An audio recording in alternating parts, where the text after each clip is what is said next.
400 पार लाओ, संविधान हटाओ, देश से जमहूरियत खत्म कर दिया गया है। आपके 5 किलो राशन पे जो 80 करोड़ लोग जी रहे हैं, ये आपके मुंह पर सबसे बड़ा तमाचा है। आपके नरेंद्र मोदी के माथे पर कलंक है। 21st सेंचुरी में 80 करोड़ लोग को अपाहिज बना दिया। ये विकसित भारत नहीं है, ये अपाहिज भारत है। ये भिखारी भारत बना रहे हैं। अरे देश के प्रधानमंत्री कोई मंगल ग्रह पे थोड़ी प्रधानमंत्री बने हैं, इसी देश में प्रधानमंत्री बने हैं। और इस देश का किसान लाठी खाता है, आंसू गैस के गोले सहता है। एक दिन भी प्रधानमंत्री को फुर्सत नहीं है कि वो जाकर के किसानों से मिले। लोकतंत्र खत्म हो चुका है इस देश से। इस देश से लोकतंत्र मर चुका है। आज आप देखिए ना, आप नेशनल दस्तक है ना, आपको भी तो नोटिस आ गया। जो भी इस तानाशाह के खिलाफ बोलेगा उसको बंद कर दिया जाएगा। भाजपा चुनाव आयोग का गला घोटने वाला बिल लेकर के आती है। इतिहास का सबसे बड़ा भ्रष्टाचार घोटाला होने जा रहा है, चुनावी घोटाला। इस बार जनता वोट देकर देखे। आप वोट तो दोगे, लेकिन आपका वोट जहां देना चाहते हो वहां नहीं जाएगा। चुनाव आयोग का गला घोट दिया। चुनाव से ठीक 2 महीना पहले नरेंद्र मोदी अपने हिसाब से चुनाव आयोग जो है चुनाव करते हैं। इस देश का चुनाव आयोग मुर्दा हो चुका है। नमस्कार, मैं ब्यूटी गिरी और आप देख रहे हैं नेशनल दस्तक। लोकसभा चुनाव के लिए तमाम प्रत्याशी अपने अपने क्षेत्रों में प्रचार प्रसार करने के लिए जा रहे हैं और जैसी तस्वीरें हरियाणा और पंजाब से निकल कर आ रही है, किसान जिस तरीके से गांव में घुसने से रोक देते हैं, उन्हें वापस उल्टे पैर भगा देते हैं, वो तस्वीरें आप देख रहे होंगे सोशल मीडिया पर। और इसी मुद्दे पर हमारे साथ बातचीत करने के लिए मौजूद है अतुल त्रिपाठी, खुद किसान नेता हैं। क्या कहेंगे, किसानों का मूड क्या है? किसान तो 10 साल के हिसाब मांगने पर आ गए हैं। देखिए, पूरे देश में आपातकाल लग चुका है। कोई अपनी आवाज नहीं उठा सकता है, कोई अपनी बात रख नहीं सकता है। आप अगर आवाज उठाओगे और अगर तानाशाह के खिलाफ बोलोगे तो आपको दबा दिया जाएगा, कुचल दिया जाएगा, आपको नष्ट कर दिया जाएगा, आपके पीछे ईडी सीबीआई लगा दी जाएगी। और अगर उससे भी नहीं बन पाया तो आपके पीछे गुंडे लगवाए जाएंगे। आज इस तरीके के हालात इस देश में पैदा कर दिया गया। और अब किस बात का जश्न मना रहे हैं आप लोग? लोकतंत्र खत्म हो चुका है इस देश से। इस देश से लोकतंत्र मर चुका है। अब पछतात होत का, जब चिड़िया चुग गई खेत। आज आप देखिए ना, आप आज तो आपका कौन सा चैनल है? नेशनल दस्तक है ना, आपको भी तो नोटिस आ गया। जो भी इस तानाशाह के खिलाफ बोलेगा उसको बंद कर दिया जाएगा। और ये तो नेशनल दस्तक है। चुने हुए मुख्यमंत्रियों को जेल में डाल दिया जा रहा है। आप बताइए, अरविंद केजरीवाल जैसे लोगों को, जिनको दिल्ली की जनता चुन करके सम्मानित जनता भेजती है, महाराष्ट्र में सरकार गिरा देते हैं, एक चुनी हुई सरकार खरीद फरोख्त करके गिरा देते हैं। झारखंड में जो है आदिवासी मुख्यमंत्री को जो है जेल में डाल दिया जाता है। तो किस बात का चुनाव हो रहा है? मोदी जी ये औपचारिकता क्यों कर रहे हैं चुनाव करा के? मतलब आप कह रहे हैं कि हो चुकी है, तानाशाही आ चुकी है। बिल्कुल। ये भी तो सवाल होता है कि अगर इतनी तानाशाही हो गई तो आप बोल कैसे रहे हैं? तानाशाही में तो आप बोल नहीं पाते। नहीं तो हमको तो जब हमको क्या पता है कब हमको भी उठा लिया जाए, हमको जेल में डाल दिया जाए, हमारे ऊपर गाड़ी चढ़ा दिया जाए, कोई भरोसा नहीं है। आज तो आप देखिए ना कि भरी सिक्योरिटी में जब लोगों की हत्या कर दी जाती है तो हम तो भाई अदना से व्यक्ति हैं, अदना सा इंसान है। आप समझिए इस बात को कि आज देश में लोकतंत्र खत्म हो चुका है और इतिहास का सबसे बड़ा भ्रष्टाचार घोटाला होने जा रहा है, चुनावी घोटाला। इस बार जनता वोट देकर देखे। आप वोट तो दोगे, लेकिन आपका वोट जहां देना चाहते हो वहां नहीं जाएगा। चुनाव आयोग का गला घोट दिया। चुनाव से ठीक 2 महीना पहले नरेंद्र मोदी अपने हिसाब से चुनाव आयुक्त की जो है चुनाव करते हैं। आप बताइए, जो नरेंद्र मोदी का ही आदमी चुनाव आयुक्त होगा तो क्या वो नरेंद्र मोदी और भाजपा से सवाल पूछेगा?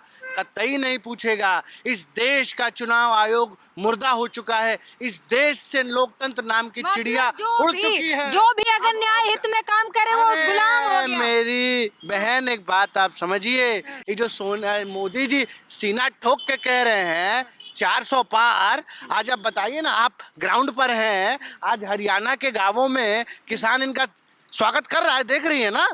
डंडा झंडा किस तरीके से मजबूत करके किसान अपना इनका स्वागत कर रहा है। कहाँ इनके समर्थन है? युवा बेरोजगार घूम रहा है, पेपर एक करा नहीं पाते हो, 5 सालों में आज तक एक ढंग की भर्ती नहीं कराए। युवा जो है हर 2 घंटे में, इस देश में हर 2 घंटे में 10 युवा जो है वो आत्महत्या कर रहा है आर्थिक तंगी और बेरोजगारी से। 30 किसान आत्महत्या कर रहा है हर रोज। आप समझिए मेरी बहन, इस देश को पूरी तरीके से तानाशाह ने गुलामी की बेड़ियों से जकड़ लिया है।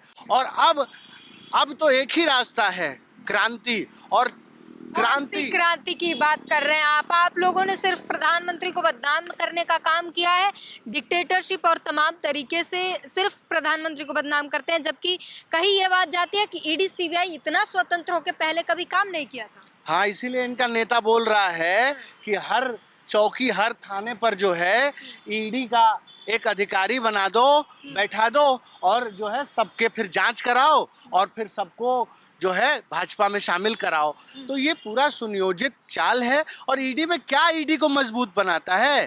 पीएमएलए का आप एक उसका जो एक्ट है, पीएमएलए का आर्टिकल, आप उसको हटा दीजिए, फिर देखिए ईडी क्या है। ईडी कुछ नहीं है। ये तो जानबूझकर ईडी के अंदर पीएमएलए को शामिल करके जो है इसको इतना खतरनाक बना दिया। आज आप बताइए ना कैसे जो है संजय सिंह को जमानत मिल गई? आप बताइए कैसे जमानत मिल गई? अगर ईडी के दावों में इतनी ही सच्चाई है, आप बयानों के तो फिर नाम अरविंद पर केजरीवाल, मनीष सिसोदिया, तमाम लोगों को क्यों नहीं मिल पाती है? आखिर नाराजगी क्यों है इतनी ज्यादा? अगर आप युवा हैं और आप में इतनी नाराजगी क्यों है? देखिए, नाराजगी भी है और दुख भी है कि आज जिस तरीके से बाबा साहेब के संविधान को ख़त्म किया जा रहा है, और अब तो नारा भी दिया जा रहा है कि 400 पार लाओ, संविधान हटाओ। तो मैं बता दूं, जिस दिन इस देश से संविधान ख़त्म हो जाएगा, इस देश में फिर से अराजकता, गुलामी और निराशा छा जाएगी। ये बाबा साहब का संविधान ही है मेरी बहन, जो आपको भी अधिकार देता है, जो मुझे भी अधिकार देता है। दुनिया में कोई ऐसा ग्रंथ नहीं है जो मानव को बराबर समझता है। सिर्फ एक ही ऐसा ग्रंथ है जो संविधान है, जो मानव को मानव समझता है, इक्वालिटी, लिबर्टी और फ्रेटर्निटी की बात करता है, जो हर व्यक्ति के। प्रधानमंत्री भी तो यही बात करते हैं, फिर नाराज आज मुझ जैसे युवा को इसलिए दुख है, नाराजगी है कि इस देश से संविधान को खत्म कर दिया गया है। कैसे खत्म? इस देश से जमहूरियत खत्म कर दिया गया है, इस देश से लोकतंत्र खत्म कर दिया गया है। और मेरे जैसे तमाम युवा जो जिनका भविष्य पूरा पड़ा हुआ है, उनको दुखी होना चाहिए, उनको मातम मनाना चाहिए कि आज देश में किस तरीके से लोकतंत्र की हत्या की जा रही है।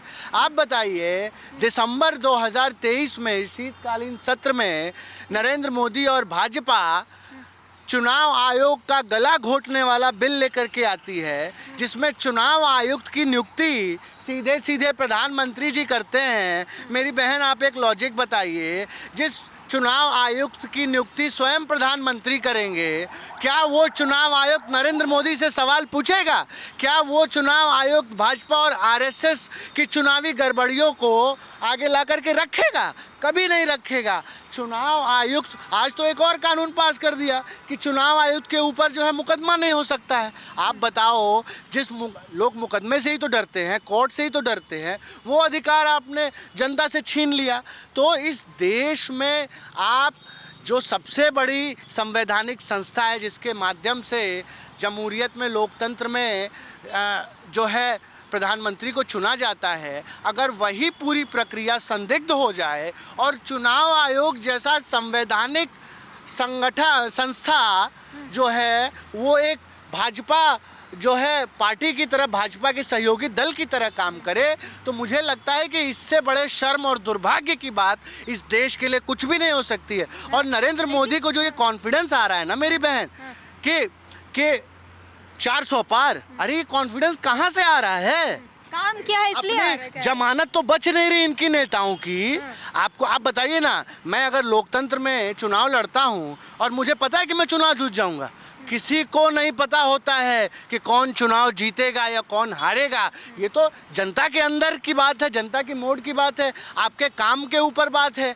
लेकिन जिस तरीके से भाजपा के ये तो नेताओं कॉन्फिडेंस है कि काम किया है। नहीं, कहाँ काम किया, काम नहीं, मैं तो कह रहा हूँ कि विनाश किया है, विकास नहीं किया है। ये संकल्प, ये कह रहे हैं ना कि उज्जवल भारत का संकल्प लिए हुए हैं, विकसित भारत का संकल्प। अरे भारत तो 80 करोड़ लोगों को जिस दिन आपने राशन दे रहे, आपके 5 किलो राशन पे जो 80 करोड़ लोग जी रहे हैं, ये आपके मुंह पर सबसे बड़ा तमाचा है, आपके नरेंद्र मोदी के माथे पर कलंक है कि इस देश में आज 21st सेंचुरी में 80 करोड़ लोग को अपाहिज बना दिया। ये विकसित भारत नहीं है, ये अपाहिज भारत है, ये भिखारी भारत बना रहे हैं।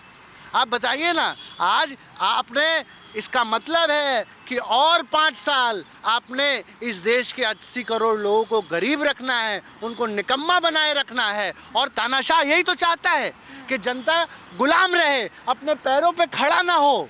क्यों? क्योंकि जब जनता गुमराह रहेगी, अनपढ़ रहेगी, जाहिल रहेगी, तो ऐसे तानाशाहों को चुनकर भेजेगी, क्योंकि फिर वो सवाल नहीं पूछेगी। और जिस लोकतंत्र में जनता सवाल नहीं पूछती है, वो लोकतंत्र मरा होता है, मरा हुआ होता है। जी, तो ये इन्होंने बड़ी बात कह दी कि लोकतंत्र मरा हुआ होता है और जब सवाल नहीं पूछती जनता। अब सवाल भी पूछ रही है, लेकिन फिर भी आप लोग लोकतंत्र मरा हुआ बात कर रहे हैं।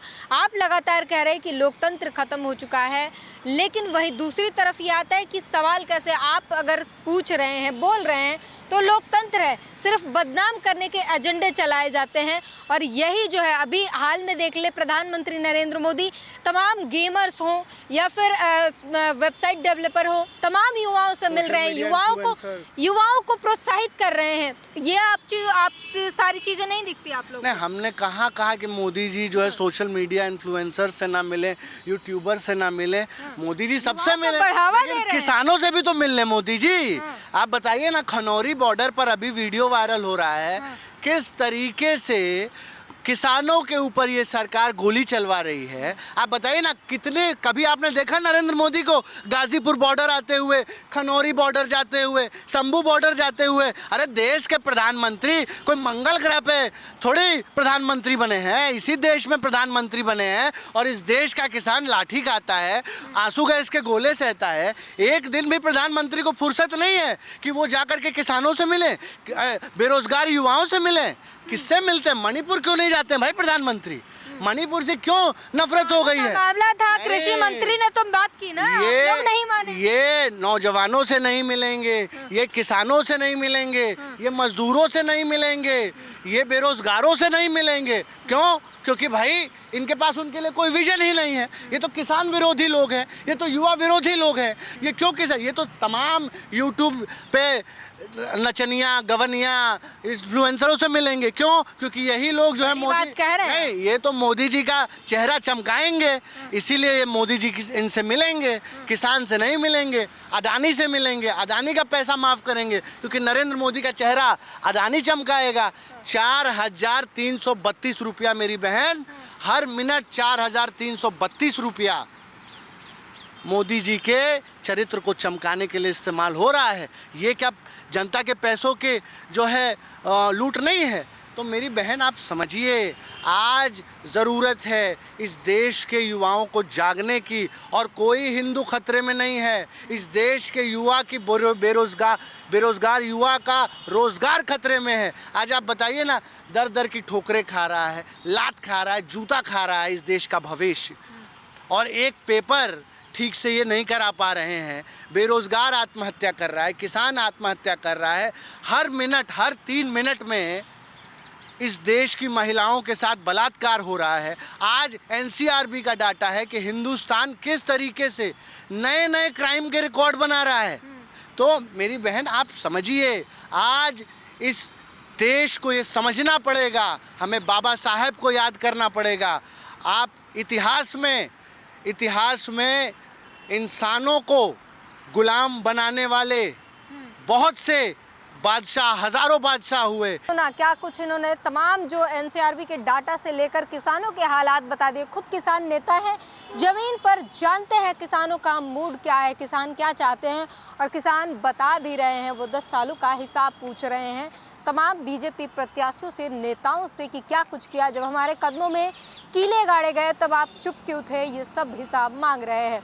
पूरी बातचीत पर अपनी प्रतिक्रिया जरूर दीजिए। कैमरामैन आशीष के साथ ब्यूटी के लिए नेशनल दस्तक। नेशनल दस्तक की आपसे गुजारिश है कि अगर इसको बचाना चाहते हैं तो नेशनल दस्तक को सब्सक्राइब करने के लिए रेड कलर के सब्सक्राइब बटन को दबाएं, फिर बेल आइकन की घंटी दबाएं। नेशनल दस्तक को बचाने के लिए बहुत जरूरी है कि हर खबर को शेयर करें, लाइक करें, कमेंट जरूर करें।